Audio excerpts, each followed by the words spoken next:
యేసుక్రీస్తు నామమున మీకు నా ప్రేమపూర్వక శుభాకాంక్షలు. ఈ స్థలం చాలా అందంగా ఉన్నదా? చూడండి, అద్భుతమైన కొండల ప్రదేశం, సముద్రము. సముద్రపు కొండకు మధ్య ఒడ్డున అందమైన ఆ యొక్క హోటల్స్ కట్టియున్నారు. చాలామంది టూరిస్టులు వచ్చుచున్నారు, ఇక్కడికి వచ్చి ఎంజాయ్ చేయుచున్నారు. ఎందుకంటే ప్రకృతిగా అందంగా దేవుడు సృష్టించి ఇచ్చారు. మనుషులు చూసి తిలకించుటకు, ఆనందించుటకు, ఈ స్థలమును చూచుటకు చాలా సంతోషంగా ఉన్నది. సరే, ఈ దినం దేవుడు నాకే వాక్యము ఉంచినారు అని అనుకుంటున్నారా? మీరు కదిలింపబడరు అని దేవుడు చెప్పుచున్నారు. కదిలింపబడుట లేదా?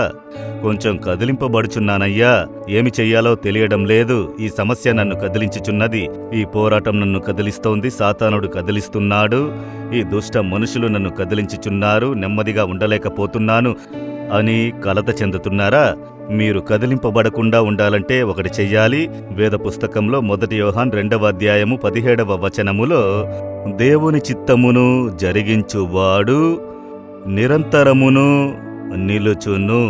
అదేమనగా వాడు కదిలింపబడడు, నిరంతరము నిలుచును.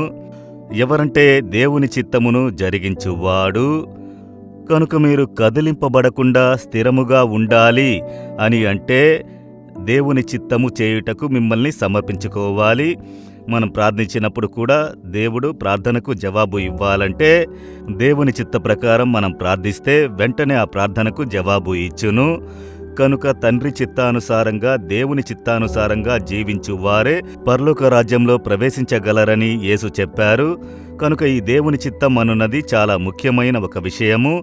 దీన్ని ఎలా తెలుసుకోవడము అని అంటే, వేద గ్రంథములో దేవుని చిత్తము, దైవ చిత్తమేంటి అని అనేకమైనవి వ్రాయబడి ఉన్నవి. కనుక వాక్యమును చదివి చాలా తెలుసుకొనవలెను. అవన్నీయూ చెప్పబడి ఉన్నవి. ఆ కాలములో మనం జీవించవలసిన పద్ధతులు చెప్పబడి ఉన్నవి. ఇప్పుడు నేను ఏం చదవాలి, ఏం వ్యాపారం చేయాలి, అవన్నీ అందులో ఉన్నవా అని అడిగితే, దేవుని చిత్తమును బయలుపరచువారు పరిశుద్ధాత్ముడు. కనుక పరిశుద్ధాత్మలో నింపబడి ప్రార్థించినప్పుడు ఆత్మదేవుడు దేవుని చిత్తమును మనకు తెలియజేయును. మనల్ని గురించి దేవుని చిత్తము. అయితే ఇప్పుడు అనేకులు చెబుతారు, మీ పరిచర్య గ్రామంలో ఉన్నందున దేవుడు ఆశీర్వదించుచున్నాడు అని చెప్పి. అయితే పట్టణంలో సేవ చేస్తే ఆశీర్వదించడా? ఎన్నో పరిచర్యలు పట్టణంలో ఉన్నవి ప్రభువు ఆశీర్వదించుచున్నారు. కనుక ఆశీర్వాదం అనున్నది పట్టణంలోనూ గ్రామములోనూ అన్నది ముఖ్యం కాదు, దేవుని చిత్తంలో ఉండాలి. నేను చెన్నై పట్టణంలో 12 సంవత్సరాలు ఉన్నాను.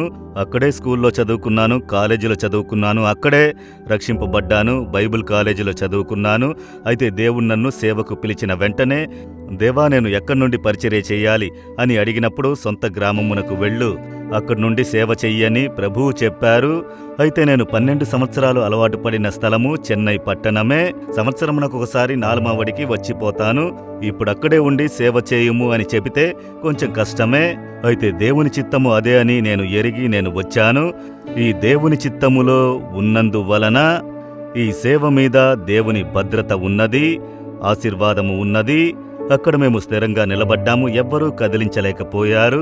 కనుక మీ జీవితంలో మీరు వ్యాపారం చేసినను దేవుని చిత్తానుసారంగా చెయ్యాలి, పిల్లలను చదివించినను దేవుని చిత్తానుసారంగా చెయ్యాలి, మీరు ఇల్లు కట్టినను దేవుని చిత్తానుసారంగా చెయ్యాలి. ఏది చేసినను దేవుని దగ్గర అడిగి ఆయన చిత్తమును తెలుసుకుని చేయుడి. నిరంతరము ఉందురు, ఎవ్వరూ కదిలించలేరు. సరేనా? ఎక్కడో మిస్ చేశారు కదా? దేవుని ఇష్టమును అడగలేదు, గమనించలేదు. మీ ఇష్టమును నెరవేర్చుటకు ప్రారంభించినందునే కదా ఈ సమస్య. ఇప్పుడైనా దేవుని దగ్గర, దేవా నన్ను క్షమించండి దేవా, ఇక మీ చిత్తానుసారంగా నేను దేన్నైనా చేయుదనని సమర్పించుకోండి. ఈ దినమే ఒక మార్పు కలుగును. చెబుతారా? దేవా మీ చిత్తం ప్రకారం చేస్తే మమ్మల్ని ఎవరూ కదిలించలేరు, మేము ఎల్లప్పుడూ స్థిరముగా ఉందుమని చెప్పారు. ఎక్కడో మేము తప్పు చేశాము, క్షమించండి, ఇక మీ చిత్తానుసారంగా నడిచెదము, జీవించెదమని ఈ కుమారుడు ప్రార్థిస్తున్నాడు, ఈ కుమార్తె ప్రార్థించుచున్నది. దయతో క్షమించి ఈ దినం ఒక అద్భుతం చేయుడి. ఇక దేవుని చిత్తమును బట్టి జీవించుటకు, నడుచుటకు వారిని సంపూర్ణంగా నడిపించుడి. యేసు నామములో ప్రార్థిస్తున్నాము. Amen, amen. Jesus redeems Telugu YouTube ఛానల్ను సబ్స్క్రైబ్ చేయండి. సబ్స్క్రైబ్ బటన్ను క్లిక్ చేయండి మరియు బెల్ బటన్ను నొక్కండి. ప్రతిరోజు కార్యక్రమ సమాచారం పొందండి.